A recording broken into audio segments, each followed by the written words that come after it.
welcome to the book launch of A Fatal Ingredient by mystery writer Paul Austin Ardoin.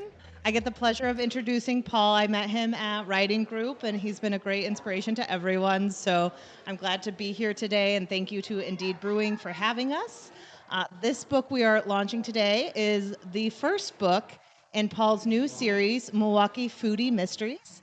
Paul is a USA Today bestseller and a prolific writer. This will be his fourth published series, and it joins the ranks of amazing works like the Woodhead and Becker series, the Time Loop Detective series, and Fenway Stevenson Mysteries. In A Fatal Ingredient, we a recent transplant to Milwaukee from San Francisco, and a former security marketer turned restaurant coordinator for Forge, a one-night-only pop-up restaurant with dreams of opening up their perfect location in a few months. But those dreams could come crashing down.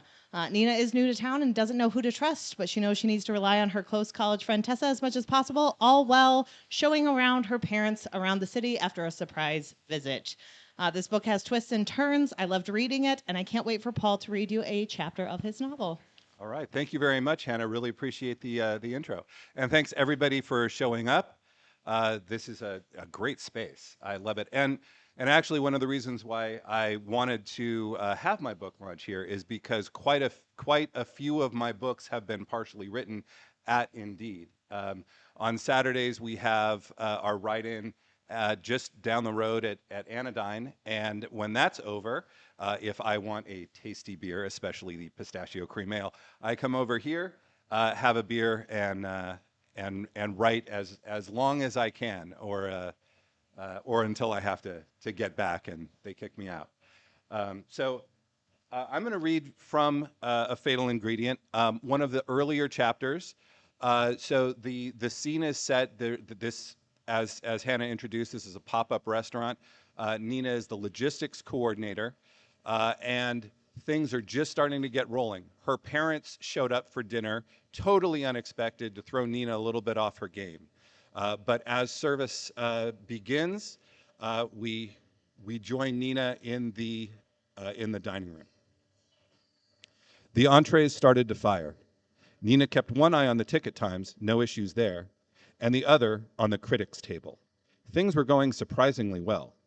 Not that there weren't bumps in the road, though.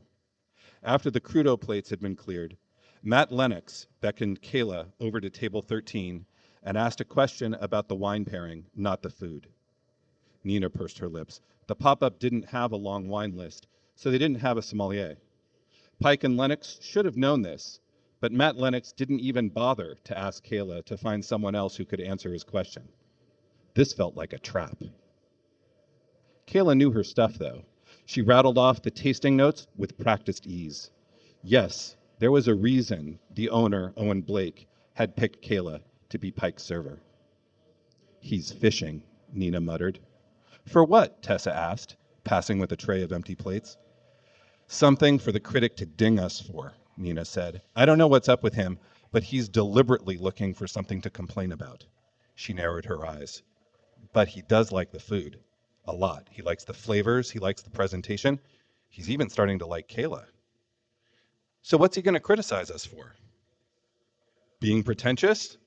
That's a no-go, Tessa said. We're experts at being pretentious. The main course for table 13 hit the pass. Chef Marco turned from the garnish station, wiped his hands on a towel, and steeled himself. He glanced up at Nina and caught her eye. She gave him a nod that she hoped was the right amount of encouragement. He nodded back at her, then turned toward the stove like a symphony conductor. He built the plates with precision. Perfect slices of duck breast in exactly the right arc. A bright and beautiful gauzy drizzle of chili oil, a last flourish of herbs. April enhanced every one of his moves with a complimentary one of her own. No one else touched the plates. Service, Marco said, as if he were under the spell of the food he'd just plated. Kayla took a breath, stepped up, and collected the entrees. Nina followed her again, though she kept farther back this time, lingering near the edge of the greenery, about 10 feet from the critics' table. Kayla set Pike's plate down first, then his assistant's. Her positioning was textbook. She didn't hesitate, she didn't falter, then she took a small step back. Can I get you anything else? Kayla asked. Silence, Pike said, if it's not too much trouble. Screw you, Pike, Nina said under her breath. If she'd been Kayla, it would have taken all of her self-control not to dump the duck in the critic's lap. The look on his face would almost have been worth the terrible review. But Kayla turned her head to the side and subtly covered her mouth with her hand and suppressed a giggle. Oh, yikes. Did Pike see that? Did his assistant? No, Pike was concentrating too much on the food to notice, and Matt Lennox was too busy fiddling with his camera case. Kayla retreated to the kitchen. Lennox finally got his camera out of his bag, then turned it over in his hands, examining the camera's small buttons and looking at the screen on the back. He frowned, grunted, stared at the screen again. Pike shifted his weight in the chair. I don't have all night, he snapped. For the love of God, get the cross-section. People need to see the sear on that. 2 seconds, Lennox said, sounding flustered. He pushed another button, then nodded and lifted the camera with his right hand.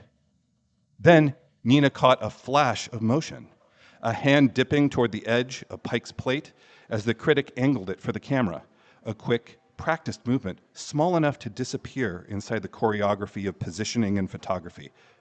What had Nina just seen? Lennox snapped a photo, then another. Pike set the plate back down, satisfied, and took a bite. Nina stood very still. She couldn't say exactly what she'd witnessed. It might have been nothing. Or Matt might have dropped something, though whether into his camera case or onto Pike's plate, she couldn't be sure. Nerves, that's what it was. Nina was on edge about dinner service, so her mind was playing tricks on her. She glanced at her parents' table. King Dennis and Queen Charlene certainly weren't calming her down. She pressed her lips together. She had seen the plate go out of the kitchen herself. The duck entree was perfect. It was art. Matt Lennox was all efficiency now, sliding the camera away, finally taking a bite of his own food. His expression didn't change, but his shoulders were less tight, more relaxed. But Nina's hand tightened around her clipboard. She told herself, settle down, then closed her eyes and took a deep breath. Everything was going to be okay. In her previous life, if catastrophe had struck at a trade show booth, she had a special gift for keeping the problem under wraps.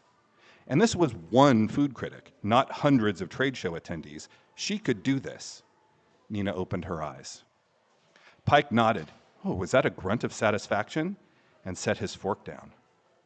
Bold decisions, Lennox said tentatively, a man who was clearly uncomfortable speaking before Pike. Nina braced herself for a loud reaction, a scoff, an insult, maybe a diatribe about respecting the food. Instead, table 13 turned quiet.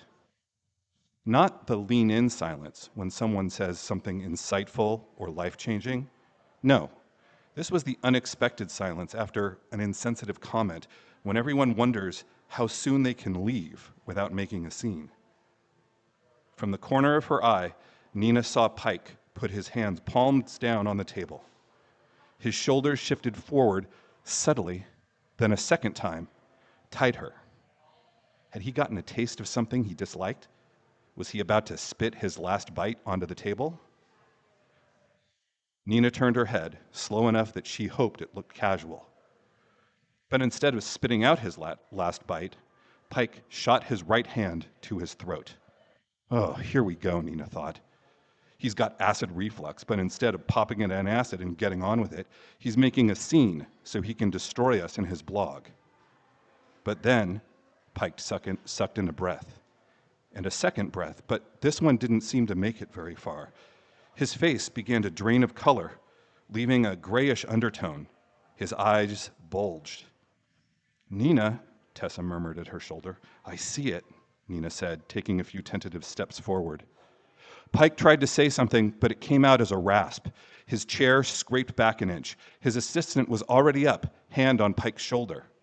Laurent? Lennox said, Hey. Laurent Pike's breath hitched. He was wheezing now, shallow and high. His hand slammed down on the table, rattling cutlery and knocking over his water glass. One of the other guests laughed uncertainly. This isn't funny, Lennox snapped. Kayla rushed to table 13, a clean napkin in hand. Is he okay? No, Matt said. Is he choking? Matt looked up at Nina accusingly. Allergic reaction, Lennox said. Oh, crap, anaphylaxis. He's not okay, Lennox muttered, then lifted his head and in a louder voice, call an ambulance, now. And that's the end of chapter 2.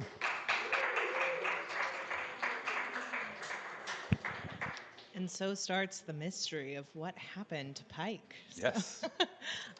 So after this takes place, there's some questions on if this is a murder or an accident. But as time goes on, there is a mystery to be solved. So guess which one it is. You do an amazing job of building a great lineup of suspects running through Nina's head throughout the book. Can you set the scene for what readers can expect in A Fatal Ingredient? Well, certainly Nina is kind of unlike me in that she is very list-oriented and loves checklists and loves to be detail-oriented in things. I found it a real challenge, but also fun to be able to inhabit somebody with that mindset for that.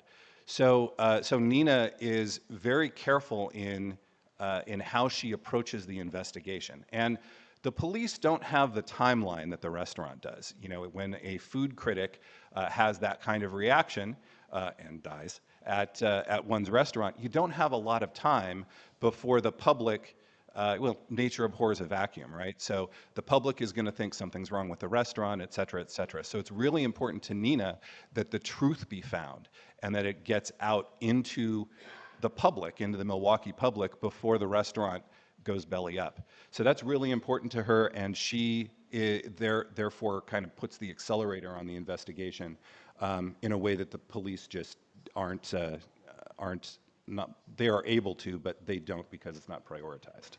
They're really into gathering the evidence throughout the story. Yeah. Well, and we do meet Nina in this book, who had just moved from San Francisco, and she's diving into the restaurant world for the first time with this pop-up restaurant. What made you interested in setting the case in a pop-up restaurant specifically, and what was it like researching restaurants for this book? Well, so I myself am a relatively recent Milwaukee transplant. I moved here, I guess, almost 4 years ago, so I guess it's not that recent now. But the first time I came to Milwaukee was for a job interview. And actually, the person who I interviewed with is actually here this afternoon. And we went to La Marende. It was almost the first thing we did. I think I might have had like a 15 or 20-minute interview with somebody, and they're like, let's go to lunch. And we went to La Marende, and it was one of the best meals I've ever had in my life.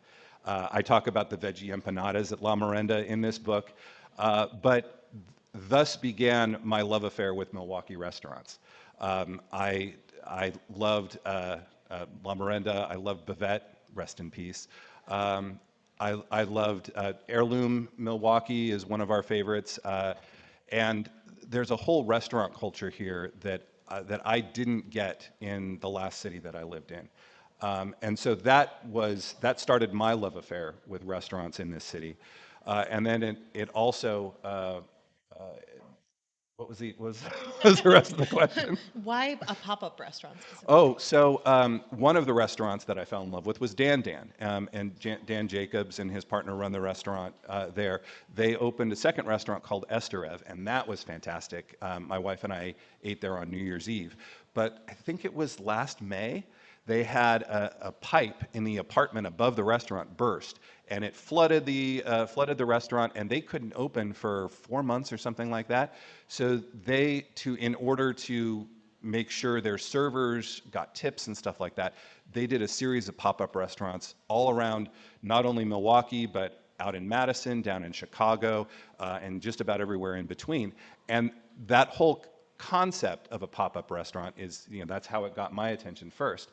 And having to divide the restaurant between, hey, Lupe and Iris have this part of the restaurant, and EsterEV have this part of the restaurant, was really interesting. We talked a little bit about somebody who knew the area, and they're like, yeah, sometimes we have it in, an old warehouse or in a building that has been vacant for a while. And in fact, the building that my fictional pop-up restaurant is in the building almost right across the street from where we are here at Indeed Brewing, just down the street a little bit. It used to be a knitting factory. Now, in my book, it was an old fictional Harley Davidson motorcycle manufacturing warehouse. But that's where it is. Everything, just about everything, takes place within about 6 blocks of where we are now. Well, and when I was reading this book, I was impressed by, the overall setting, but I was also so impressed with the different layers you add to the story, including Nina's involvement and just how she gets involved and how she's motivated to solve the murder.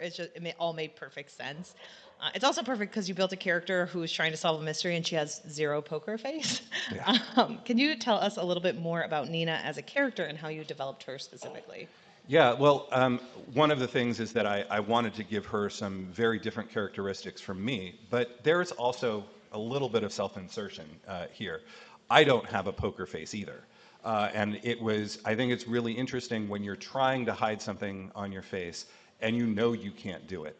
And especially when you're investigating, when you're talking to a suspect, when you think somebody might have been the killer, how that shows on your face and how people who are really trying to get away with it, how they can react and the danger that might put Nina into. It's a good development. I enjoyed it immensely. Nina's juggling work, a mystery, and worst of all, an unplanned visit from her parents.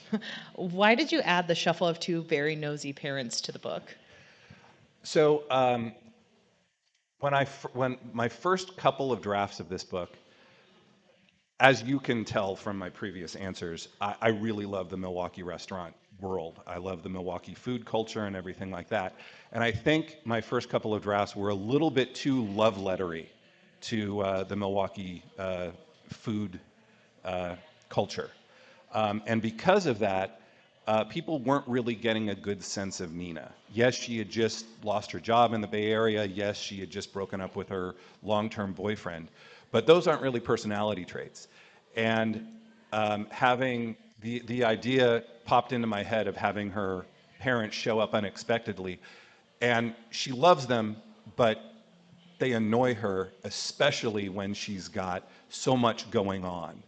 And I think the way she reacted to them, both positively and negatively, and trying to be positive but feeling negative, I think that really helped round out her character. And what I've heard from early readers is that's made people care about her character a lot more than my first drafts. I mean, many people can relate to an unexpected visit where suddenly you're juggling, showing them around Milwaukee. So this will now be your 4th published series.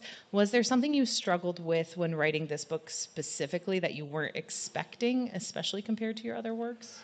The first draft came very easily to me and very quickly, but I've never had to rewrite so much of any of my previous books. So that was a bad surprise for sure. But also, I've also never had early readers react so positively to one of my books. So I guess all that blood, sweat, and tears and pain and crying in the corner was worth it. Good to know for all the writers out there. So now I can go on and I have other questions, but I did want to open it up. Does anyone in the audience have any questions about this book or what to expect? I will just keep going. Oh, yeah, of course. Come on up. So in your restaurant research, did you learn anything that you wish you had learned about the restaurant industry? So the question is, for the restaurant research, did I learn anything that I wish I hadn't learned about my restaurant research? One of the things I didn't answer was about the restaurant research, and I got to tell you that restaurant research was incredibly grueling. Having to go to some of the best restaurants in Milwaukee and forcing myself to eat some of the most delicious things I've ever had, discovering new restaurants. It was just awful. Now, one of the things I discovered, I don't like tempeh. That was a meal that I wish I could take back. There really wasn't anything, like I never found a rat in the kitchen or anything like that. And also, we're not talking about Arby's on Miller Parkway for this. This is a world of restaurants that are a little bit, even if they're not high end, they've got a good reputation in them. I've eaten some things on a lot of menus that I hadn't planned on doing. Vanguard has some fantastic stuff that I never would have tried before. Heirloom MKE has a lot of fantastic stuff I've never tried before. I mean, part of the reason why I wrote this is because I had such good experiences with the restaurants in Milwaukee. Heirloom is one of my favorite date night places, so I agree. Any other questions? Yeah. Yeah, how do you capture the spirit of the city and make it so people in Milwaukee go, oh yeah, oh yeah, oh yeah, and yet make it so that it is of interest to people outside of the city? Like, how do you make that balance between these two? So the question was, how do I capture the spirit of the city so that people who live in Milwaukee go, oh yeah, I know that, and have people who have never been to Milwaukee also have an emotional reaction, a positive emotional reaction about that. If that was yeah, roughly what that was. I think it all comes down to authenticity. And I don't say that like, I've made up a bunch of restaurants as well. So anytime I had something bad to say about a restaurant, it was a fictional restaurant. Anytime there's a real restaurant in here, it's all good stuff. I mean, I don't want to get sued, but also I wanted people to, come to Milwaukee and enjoy the restaurants as much as I have. So I also know, and part of the reason why I made Nina a recent transplant is because I'm a relatively recent transplant as well. And so she's seeing it through a newbie's eyes, the way I saw it through a newbie's eyes. There are some dark parts of history of Milwaukee. I know I know whenever I go out on one of those the boat tours, they talk about how disgusting the Milwaukee River was 20 years ago. I never lived through that. So I go out on the river, I'm like, oh, it's so beautiful, oh, it's so fantastic. And everybody is like, I am barely suppressing barfing right now. Because they remember what it was like in the 90s and the early 2000s. So what she's experiencing in Milwaukee is very similar to the way I saw Milwaukee when I first moved here. And I think that authenticity, I hope that authenticity is what's coming out through the page. And kind of a follow-up to that, you had early readers who aren't from the area have any comments about the whole Milwaukee scene? So the question was, did I have early readers who aren't from Milwaukee comment about the restaurant scene? So one of the reasons, some of the bad stuff I got in the early revisions of this novel came from a group of people who I don't think any of them have ever been to Milwaukee. I have a critique group that meets online, and I don't think any of them have ever been to Milwaukee. They said, hey, your love of Milwaukee is really coming through, but you got to deal with this character who doesn't work and this motivation that doesn't quite hit and this and that. I'm glad to have that because I think the early readers from Milwaukee were like, oh, you've captured the restaurant scene in Milwaukee. It's made me nostalgic for stuff, and they some of them focused on that instead of focusing on the character work and some of the muddy middle parts that needed to be improved. Some fantastic ads. Yeah. Yeah, so I want to follow up on that question. So, did the feel for the restaurants translate? I know the character development is good. To the people, were they curious? Were they interested in Milwaukee? Having not been in Milwaukee. So the question was, did my love of Milwaukee translate to readers who were not from Milwaukee? I think it did in terms of a reader experience. None of them are like, hey, Paul, I heard you had a spare bedroom. Can I fly out and we can go to restaurants together? None of them said that. And I think a lot of it, too, is that people in California, they think about Milwaukee. Everything in Milwaukee is cheese and beer and snow and Packers fans, and that's all they know of Milwaukee. I mean, when I came, that's when I first got that call 6 or 8 years ago now, probably longer than that, from the company that was based here. I was like, Milwaukee, Wisconsin? Sure, I'll fly out and interview. And I didn't have a good sense of everything the city has to offer. I think a lot of people are like, shh, don't tell anybody this is a really great city, because then the cost of living will go up and it won't be as great as it was, which, fair. But I think from a reader's perspective, they're like, wow, this author really loves Milwaukee, and I can see how somebody would really love Milwaukee. But I don't think I'm going to get hired by the tourism board anytime soon. But it rubbed off. I think it rubbed off in terms of readership. Yeah. Yeah. Did you have to look up on a map where it was? And did I have to look up? Well, so the question was, did I have to look up where Milwaukee was when I first got the call from the hiring manager? So I am kind of a geography nerd. So I'm one of those people who, if you quiz me now, and don't do it now, but like name a state and I can name the capital. And I've been able to do that since I was a little kid. So, hey, I'm calling from Milwaukee. Oh, the capital of Wisconsin is Madison. But I didn't know anything else about it. Like, I didn't know how far Green Bay was away from Milwaukee. I had never heard of the Driftless area. I had never been, I'd never been anywhere inside Wisconsin. So I'm like, the capital of Wisconsin is Madison, and they're known for cheese and beer. That's what I knew about Wisconsin when I first joined. Oh, yeah. While doing the restaurant research for the book, was there any sort of like rabbit hole that you didn't expect to go down that you did end up kind of like going down? The question was, while doing the restaurant research, were there any rabbit holes I went down that I wasn't expecting to go down? I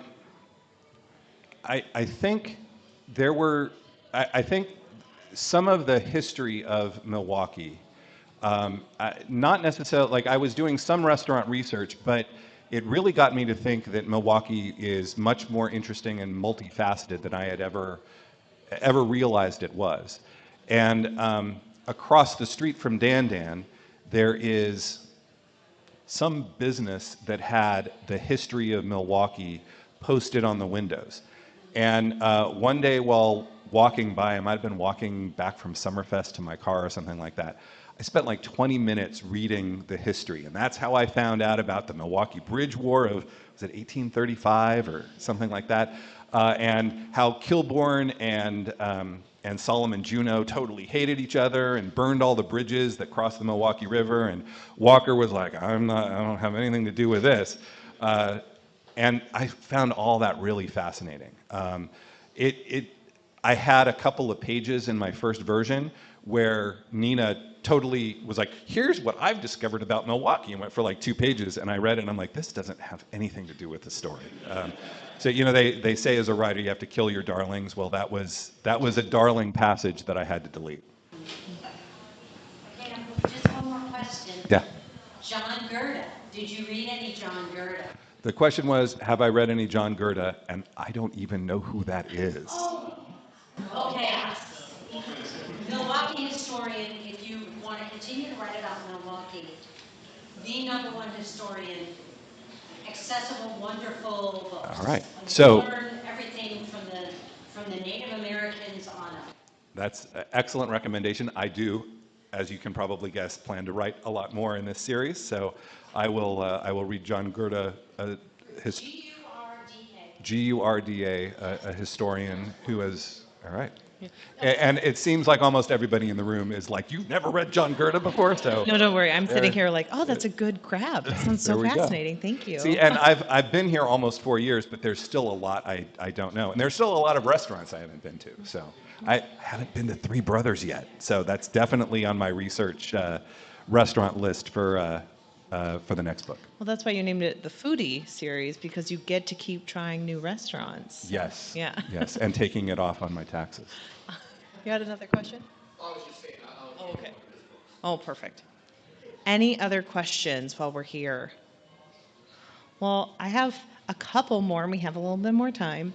I know we've talked a lot about the history of Milwaukee. I will also say you have a few key characters and potential suspects we meet along the way, including a personal injury lawyer in Milwaukee who goes to Bucks games and has millions of billboards. And I wonder who that could have been possibly Gosh, inspired by. I don't know. I could make one call and find out. Yeah, I think one call, that's really all you need to do, and I think we could figure out who that's inspired by, maybe. But are there? I don't want to get into too many of who will we see in the future, because that would give away who the murderer is. But are there any other characters that we can expect to see in the future? Yes. So while my plan is to have Nina kind of jump from restaurant to restaurant, taking on basically logistics contract gigs, and for the detective in this book, Antonio Morales, to be assigned in the way that fictional mysteries are. Oh, you're on this case too? What a coincidence! So Morales and Nina are going to be working essentially on the same cases throughout this series. Tessa, the best friend, will be the best friend throughout the series. I think those three characters are the only ones who are going to probably appear in every book. I do plan on having the parents show up from time to time. I'm not quite sure if I'm going to be able to get them in the next book, besides through phone conversations, but if I can figure it out, I will. Perfect. And I noticed that, and this is me selling you guys on the book, because I do think everyone should read it. You do a really effective job at making some very villainous characters, including Owen, the narcissist boss, and even Pike, who is, in my opinion, a very reprehensible victim. He's not great. I'm not even sure there is a great question here, other than, is it fun building characters that readers can love to hate? You know, that's one of my big challenges with my first drafts, is that I tend to make my villainous characters way too mustache twirly.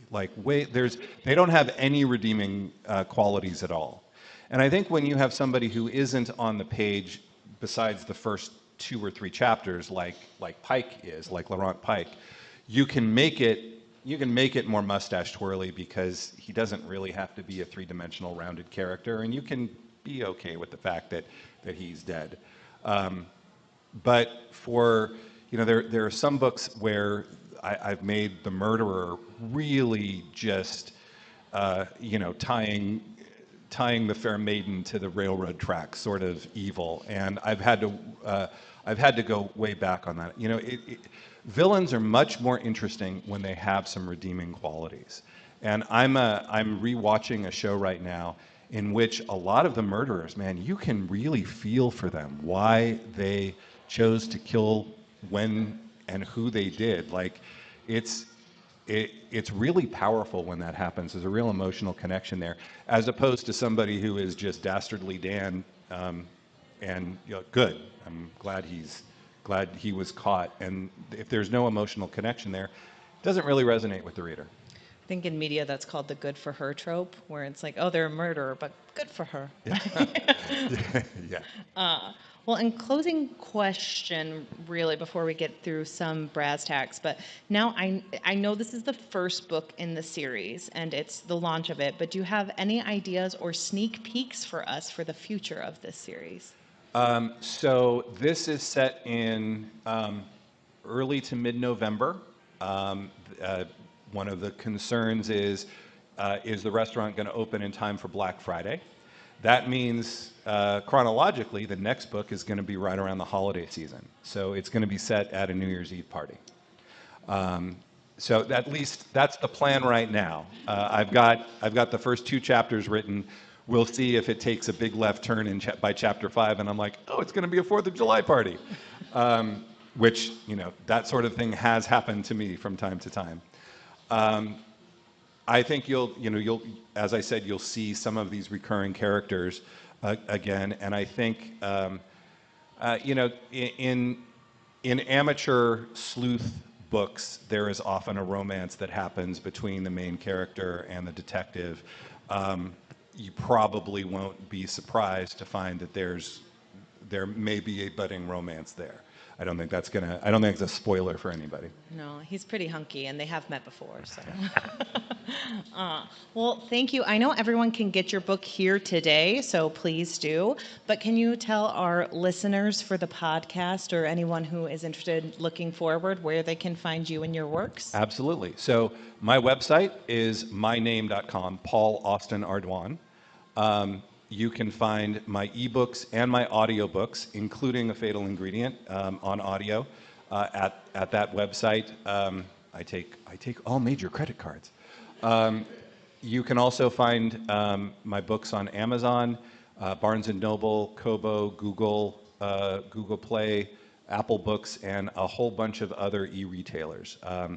The audiobook, Audible is taking its own sweet time reviewing it, but it's available just about everywhere else on this. My Fenway Stevenson series is up to book 11, and there's also 2 novellas in there. And my Woodhead and Becker series is published through Vinci Books, and that's exclusively available on Amazon. And I think they've told me they're going to be doing audio books for that series too, but it's not available quite yet. Beautiful. Well, thank you everyone for being here today. Thank you Indeed for having us. If you're interested on re-listening to any of the questions here today, you can check it out over on Wednesdays We Read podcast. That's my podcast, Our Pod, and it will be launched this Tuesday. So you can find us at OWWRpod.com or Our Pod on all the social medias. But today is about Paul. So Paul, congratulations on your work. Thanks very much, Anna.